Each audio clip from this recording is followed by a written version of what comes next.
Greetings, warriors. Back with another episode of the Vigor Warriors 2, the 1% Club. Once again, I hope you guys had a nice Thanksgiving and you guys are staying on your purpose and your plan. Keep going, my friends. This channel is not only here to kind of give you information, but hopefully provide some inspiration to keep going. I'm going to call myself the Wolf Man or Wolf or whatever you want to call me, as my hair continues to grow longer. I've been on this streak we're talking about here, this journey for 548 days. We had a couple more days and we'll get to 550. I may or may not do a video. We'll see. I did one at 525. I may wait till 575 or 600. But it becomes a lifestyle. And so now you don't even think about it anymore, really. I'm basically kind of just focusing on it. Now there's times I have to admit that, temptations coming in front of me, right?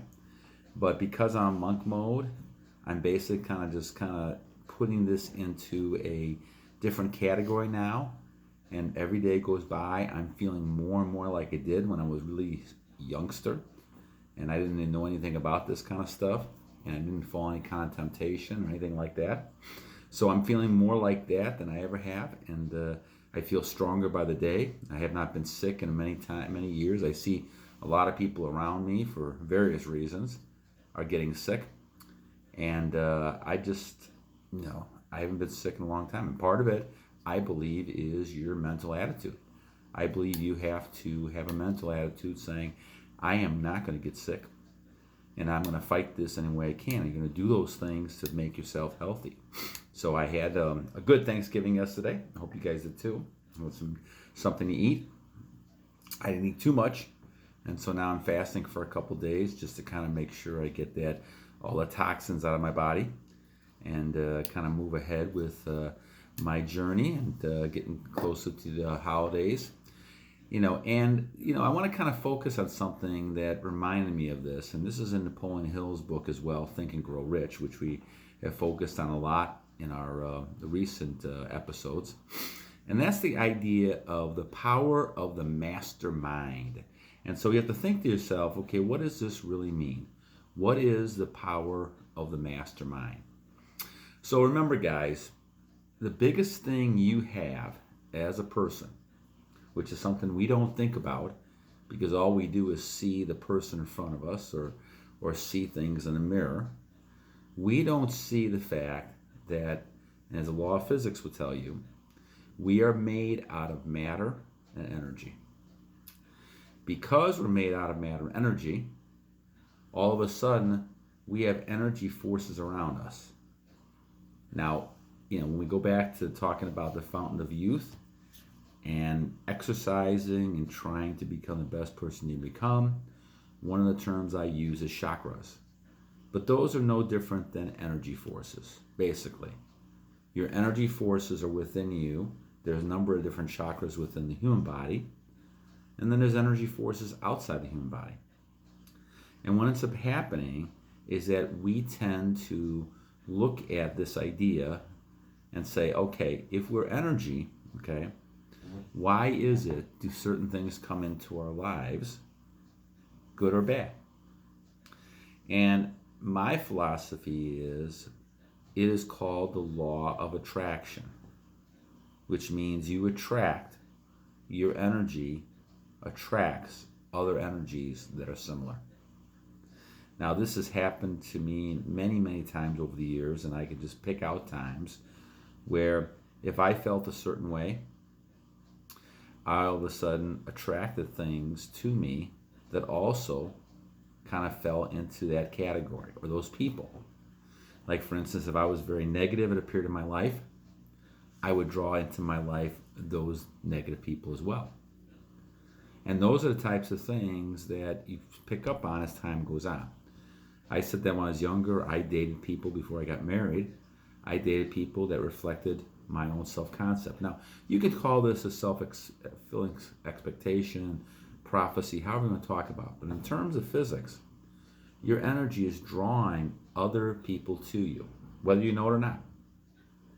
And those people are coming to you based on your thoughts, and the thoughts are energy. Your thoughts are matter and energy. So basically, you're transferring thoughts into ideas, into matter that's going to create the things you want. And so if you think about making money, you're going to eventually run into people who are making money to help you.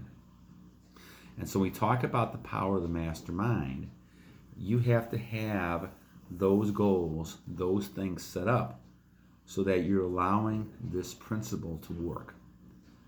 And that means then when you focus on something, now as you walk down the street, you'll see those opportunities where before you wouldn't have because you didn't have that energy mindset. And you think it may be a little bit on the crazy side, but you can just think at times that if you're negative, if you're not having your energy at full potential, negative things will happen to you. And I'm not saying it's foolproof at all. But the things you're doing are created by a mindset, an energy mindset. And so what you really want to do is create around you people and things that are going to help you accomplish the goal. This is called a mastermind. Now, who those people are, they could be real. I know people actually do fictitious people. Like they'll have in their minds, they'll have a people saying, okay, if I'm trying to accomplish this, I'll have a figure like Abraham Lincoln or Napoleon. And what would they do in these situations, right? We all do this in some way, whether it's with real people or with our minds saying, okay, what will we do? The same thing with God. We create these type of things to create images saying, okay, please help. And prayer is also one of those things that draws into things. If you're praying and you have 2 or 3 people praying, you're drawing more energy to accomplishing that goal. It's not foolproof, but it basically gets to the point where you have a fighting chance to accomplish those things you want to accomplish. And that's why prayer is very important. That's why meditation is very important, because you're able to focus on those things you want. And now you have more positive. The more you repeat in your mind, the focus, the goal, the more it becomes more tangible, and you're creating an idea, and you're making it into matter and energy. And now you're seeing this is a very possible reality. This will happen. And now you get more hopeful. And now you have more strength to accomplish this. And now you can go out and take some actions when needed. Right? Like I said, you may not know this until you're walking down the street and all of a sudden something hits you and it's almost like, wow, this came out of the blue. Well, it really didn't. God is sending it to you, answering your prayer by using your force of nature to track energy that's similar to you. So as you pray, as you get things to you, you're creating this group of people. The Lord should be the head of the group of people, in my mind, that's going to help you get these things accomplished. And so what you do then is you're focusing on saying, how do I accomplish the goal? Now, guys, when I say all this, you're so focused on all this stuff that chasing women around, and I'm just talking to men now, chasing women around doesn't even enter the picture, my friends. And this is when you know that you're on your journey. Women may be there, they may pop up right in front of you, but you have too many things you're trying to accomplish to even think about those things. Now, will those women chase you because of it? Of course.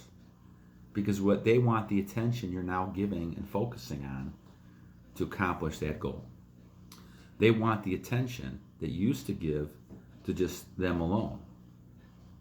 Because it's an addiction, it's a drug. Now, in our case, in a male case, you need to focus that attention on getting things.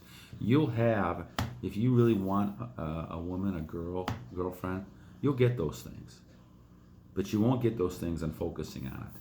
Because what you end up doing is focusing on it for all the wrong reasons. When you're focusing on your goals and you're achieving, now you're drawing that subconscious mind into attracting those people to you, because women tend to look at potential with men. They look at security with men. They look at things that are becoming, what's the potential of this person? Not how they look necessarily, What can they do to kind of create a win-win for her as she's creating a win-win for you? You're looking at the look, she's looking at different types of things around you. And part of it is your ability to earn, your ability to kind of support and that kind of stuff. But the idea, guys, is that you want to continue to have those goals. You create this power, this mastermind group around you. And this will happen. Once you have goals, you'll find people that are going to be consistent with you. Magnet, it's like a magnet. You draw people to you like a magnet, right? You want to, for instance, I'll give you an example. If you want to get a certain type of historical item, or maybe you want to get a comic book, or you want to get some kind of money, you're going to eventually attract those people to you that have the same goal and purpose. It's just natural. This is part of that law we're talking about. The trouble with most people, my friends, well, warriors, is they don't have goals. They don't focus. Now, this is where retention comes in. When you have a goal, when you have a focus, now all of a sudden you have this level of power that you can use. Instead of releasing, instead of trying to relapse, chasing women, looking at pictures, now I'm focusing all this energy on this goal. Do I want to get a 6-pack of abs, right? Do I want to make $1 million? This is the type of goals I'm setting. Now, people around you, they'll figure this out, that you're also wanting to do the same thing they do. And you're going to find people to do that. And that's the law of that attraction. But a lot of it starts, which is really what the bottom, which is what Napoleon Hill is talking about, attracting things through ideas. But what you got to do is have those ideas. You got to have those goals set up, and you got to be able to say, okay, how am I going to achieve this? And keep thinking about it, focusing on it, and the answer will come to you through other people, through God, and those type of things, so that you become more successful. So you could do this your whole life, my friends, until the day you pass away. Unfortunately, what happens is a lot of people, don't think about this, they don't believe in this at all, and they get to the point where they just give up on things, or they focus on something else that's being more important. And they'll get what they focus on, but times when people are negative, pessimistic, they get negative results, pessimistic results. If you're optimistic, if you're positive, you're a goal setter, you're going to get those type of results too. And this is part of that mastermind. Surround yourself with people that are going to help you achieve your goals. And you guys, don't worry about the women. And I know when you're 20, 25 years old, you may be thinking, and someone called me Grandpops the other day, thank you, I appreciate that. Grandpops, he's talking about craziness, right? He's not talking about something, he's talking about craziness. 25 years old, the girls are all over the place. And they are. Right? And for a woman, the men are all over the place, right? But what are you really accomplishing, my friends, in the long terms? Short-term pleasure? Fine. But is that really worth it? It is not. Long-term satisfaction, gratification, those things are what you should be shooting for. Anyway, the main thing, guys, is to keep those goals in mind and create this group of people around you that's going to help you succeed. All right. Until next time, guys, battle on.